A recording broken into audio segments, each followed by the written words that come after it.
നഗരസഭാ പരിധിയിലെ വീടുകളിൽ ജൈവമാലിന്യ സംസ്കരണത്തിനായി റിംഗ് കമ്പോസ്റ്റ് വിതരണം ചെയ്തു. മാലിന്യമുക്ത നവകേരളം ക്യാമ്പയിന്റെ ഭാഗമായി 2024-25 വാർഷിക പദ്ധതിയിൽ ഉൾപ്പെടുത്തിയാണ് എല്ലാ വീടുകളിലും കടകളിലും 2 വീതം റിംഗ് കമ്പോസ്റ്റാണ് വിതരണം ചെയ്തത്. നഗരസഭാ പരിധിയിലെ വീടുകളിൽ ജൈവമാലിന്യ സംസ്കരണത്തിനായി റിംഗ് കമ്പോസ്റ്റ് വിതരണം ചെയ്തു. മാലിന്യമുക്തം നവകേരളം ക്യാമ്പയിന്റെ ഭാഗമായി 2024-25 വാർഷിക പദ്ധതിയിൽ ഉൾപ്പെടുത്തി എല്ലാ വീടുകളിലും കടകളിലും 2 വീതം റിംഗ് കമ്പോസ്റ്റാണ് വിതരണം ചെയ്തത്. ചടങ്ങിൽ നഗരസഭാ ചെയർപേഴ്സൺ KV സുജാത ഉദ്ഘാടനം നിർവഹിച്ചു. ആരോഗ്യ സ്റ്റാൻഡിംഗ് കമ്മിറ്റി ചെയർപേഴ്സൺ സരസ്വതി, അതുപോലെ ഇവിടെ എത്തിച്ചേർന്നിട്ടുള്ള പൊതുമരാമത്ത് സ്റ്റാൻഡിംഗ് കമ്മിറ്റി ചെയർമാൻ അനീഷൻ, രവിയേട്ടൻ, അതുപോലെ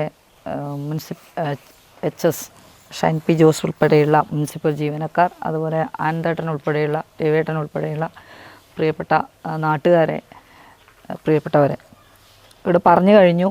മാലിന്യമുക്ത നവകേരള പ്രവർത്തനങ്ങളുടെ ഭാഗമായി കഴിഞ്ഞ 3-4 വർഷങ്ങളായി നമ്മൾ നഗരസഭയുടെ വാർഷിക പദ്ധതിയിൽ ഉൾപ്പെടുത്തി ഉറവിട മാലിന്യ സംസ്കരണത്തിന് വേണ്ടി റിംഗ് കമ്പോസ്റ്റും അതുപോലെ ബൊക്കാഷി ബക്കറ്റും മറ്റ് സംവിധാനങ്ങളൊക്കെ നൽകുകയാണ്. ആരോഗ്യ സ്ഥിരം സമിതി അധ്യക്ഷ സരസ്വതി KV അധ്യക്ഷത വഹിച്ചു.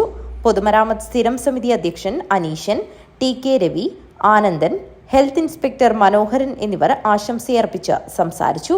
Puthukkai ward councillor K Raveendran സ്വാഗതവും clean city manager Shine P Jose നന്ദിയും പറഞ്ഞു. News bureau, Kanhangad.